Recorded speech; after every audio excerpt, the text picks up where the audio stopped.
And I see that we have our speaker here, which is good, but let's move first to public portion. I do have 3 cards. Anyone else, we'll hear from anyone who'd like to be heard. Anyone who'd like to be heard, please just fill out a card and we'll get you up to the podium. We do have a 3-minute limit, but certainly welcome to talk about any topic of interest. So next, did anyone else have any questions? No. Okay, so next on the speakers list is Joshua Camden. I think this is where, good. Yes. All right, my name is Joshua Comden. I'm from Middle Island. And I was wondering if we can get, as bus riders or the public, a list of prioritized projects from Suffolk County Transit. Because I know, like when I went to the hearing in December, it wasn't really a hearing as where we could put input and they might change something. It's kind of, well, this is what we decided and this is what it is.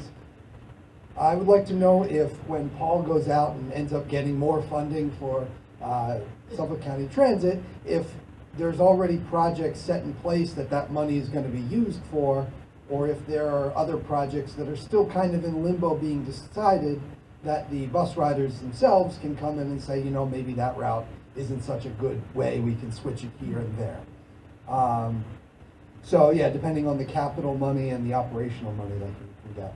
And also, yesterday I was looking at the BRT lines, the maps of the new routes, and it looks very beautiful in this map with the Long Island Railroad. But is there any plans to get to change the fixed routes to better integrate with them?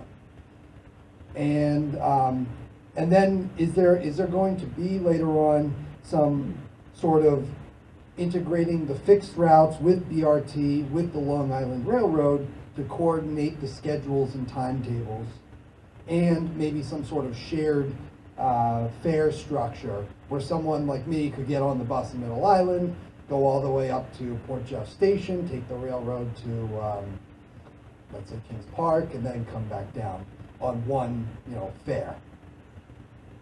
Thank you. Thank you very much.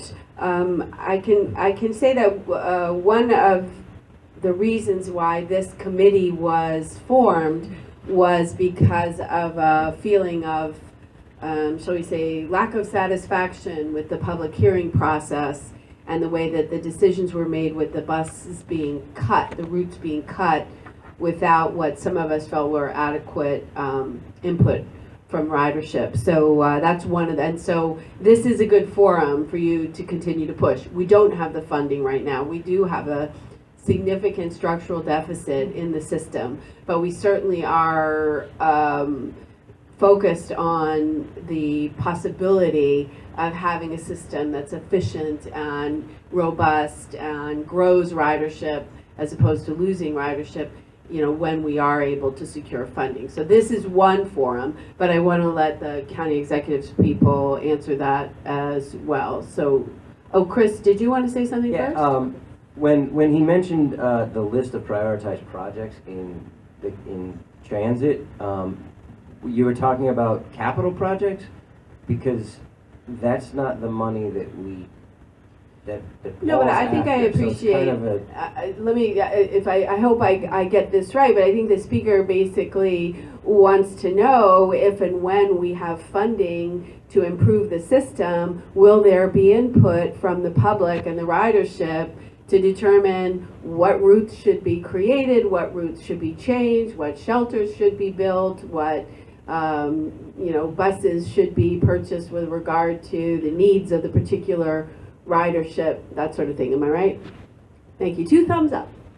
Let the record reflect.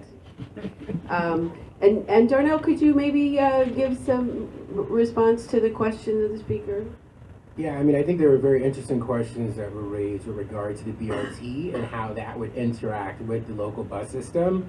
Certainly, I think to the extent that we can, we would want to try to integrate and make that connection as seamless as possible. I know in particular, for Nichols Road, we were looking at one of the bus stops on the route would be at Suffolk Community College. And definitely an idea there would be to integrate, or at least to the extent possible, make the transfer seamless between the fast BRT route and the local routes, because the local routes there kind of do this pulse thing. They go, via Jericho, they go down to Ronkonkoma. So we would want to encourage that transfer, between the two different services. And with regard to the fare policy, certainly in an ideal sense, we would want to try to make that as integrated as possible. Certainly the fare boxes that we have at least have the ability to, in the future, integrate with whatever is the new replacement to the MetroCard that's coming out. So although we don't necessarily have the steps there, we at least have the infrastructure in-house to accommodate it in the future should the funds become available. But yeah, we want a seamless system. We want to remove any of the barriers that keep folks that could use the bus, from using the bus. I can tell you there is an effort on the east end where we will be getting additional train service. So the North Fork already has it, the South Fork will have it by 2019. And there is a focus on ensuring that the arrival and departure times of the buses make sense with regard to the new trains. That is a focus of the group. And also you should know that there is a, hi Mr. Supervisor, we're joined by Supervisor Jay Schneiderman from Southampton. There is also a routes and schedules subcommittee which has been formed from this committee, which is comprised of the bus operators, the folks from DPW, and the representative of the bus drivers union.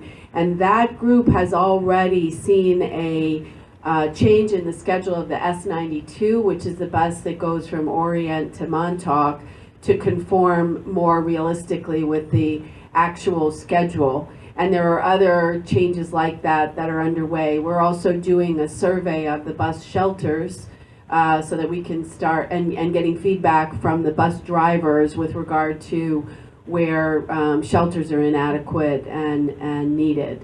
So there are some efforts that are being made, but please feel free to pass on to my office if you have specific concerns about schedules or, as you say, projects that you'd like to see. It's bridget.fleming@suffolkcountiny.ny.gov, or Paul Brady in my office, who's paul.brady, is constituent services in my office. So either one of those, we'll be sure to get that to this committee to talk about what's necessary in terms of the changes we're looking at going forward.